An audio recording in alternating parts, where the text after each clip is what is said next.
Sección segunda. Simulación, artículo 333. Caracterización. La simulación tiene lugar cuando se encubre el carácter jurídico de un acto bajo la apariencia de otro, o cuando el acto contiene cláusulas que no son sinceras, o fechas que no son verdaderas, o cuando por él se constituyen o transmiten derechos a personas interpuestas, que no son aquellas para quienes en realidad se constituyen o transmiten uno. Introducción. Al igual que el texto del Código Civil, el Código Civil y Comercial no trae una definición de la simulación, sino que proporciona una serie de características y describe situaciones que desembocan en un acto simulado. La simulación es un defecto contrario a la buena fe. Consiste en un acto o negocio jurídico que, por acuerdo de partes, se celebra exteriorizando una declaración recepticia no verdadera, que tienen por finalidad engañar a terceros. 2. Interpretación del artículo 333.2.1.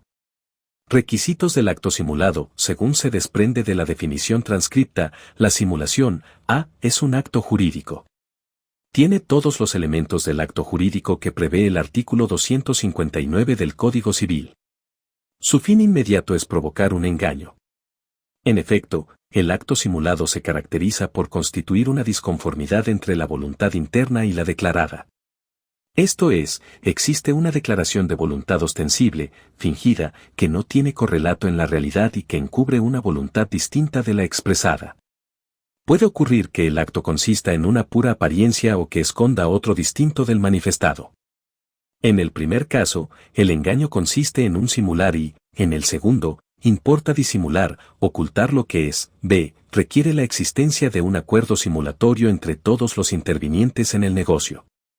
Este requisito es el que distingue la simulación de otros actos que tienen en apariencia los elementos de la simulación, pero que constituyen otras figuras como, por ejemplo, el contrato. Prestanombre o convención de testaferro. Precisamente, el acuerdo simulatorio importa que una parte emite una declaración de voluntad hacia otra persona que participa en el acto y ambas convienen en generar una apariencia con la finalidad de engañar a terceros. C. Supone que el fin inmediato perseguido por las partes consiste en engañar a terceros. El engaño, como se dijo, es el elemento esencial de la simulación. No lo es, en cambio, la existencia de perjuicio, porque el engaño que no provoca un menoscabo a derechos de terceros, ni tiene por finalidad violar la ley, no desemboca en simulación ilícita, sino lícita. 2.2.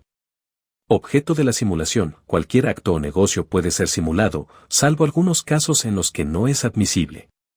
Ello ocurre en los actos propios del derecho público, en los cuales interviene una autoridad administrativa o judicial y, por ende, no cabe la apariencia o engaño.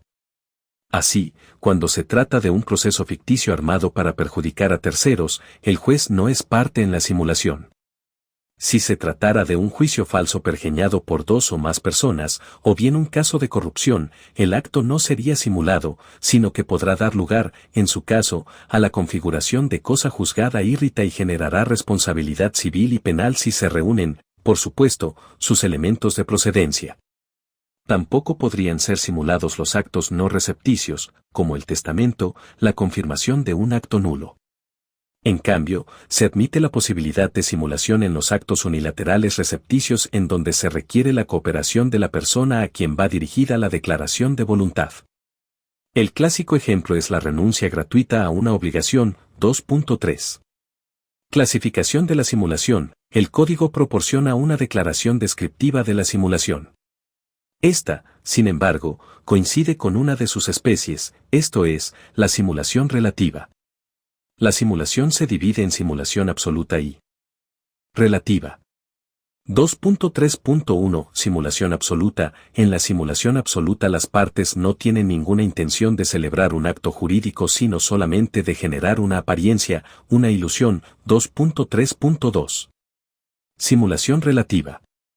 Actos sobre los que recae, de acuerdo con la descripción que realiza el artículo 333 del Código Civil, la simulación relativa puede recaer sobre la naturaleza del acto, por ejemplo, una compraventa que encubre una donación, o sobre su contenido y objeto, cuando contiene cláusulas que no son sinceras, o fechas que no son verdaderas, o modalidades inexistentes, supeditando a una condición un hecho puro y simple, o sobre las personas que intervienen en el acto. A diferencia de la simulación absoluta, en este caso, aunque también existe un acto ficticio, detrás de él se esconde otra realidad, distinta de la aparente. A título ejemplificativo, el artículo señala que la simulación puede consistir en encubrir un acto jurídico bajo la apariencia de otro. Así, cuando una compraventa, acto ficticio, encubre una donación, acto real, a efectos de eludir los efectos de esta última. También se refiere a que la simulación puede consistir en cláusulas que no son sinceras. Es lo que ocurre cuando se hace figurar un precio menor al real para evadir impuestos, la simulación puede recaer sobre las fechas. Por ejemplo, cuando se postdata o antedata un documento según el interés que tenga la parte en aparentar que el acto se realizó antes o después de determinado momento o etapa, el Código Civil menciona también que puede haber simulación por interposición ficticia de personas. En este supuesto participan cuanto menos 3 personas. El vendedor vende simuladamente un bien a un testaferro quien a su vez se lo transmite al verdadero destinatario del negocio. Todos los intervinientes participan en la maniobra, en la interposición real, en cambio, no hay simulación, porque el acto está destinado a producir todos sus efectos propios entre las partes. Ello sucede cuando el transmitente ignora que trata con un testaferro y no con el verdadero interesado en el negocio y, por tanto, no participa del acuerdo simulatorio que es esencial para configurar una interposición ficticia de personas. Gracias por ver el contenido. No olvides suscribirte para más leyes.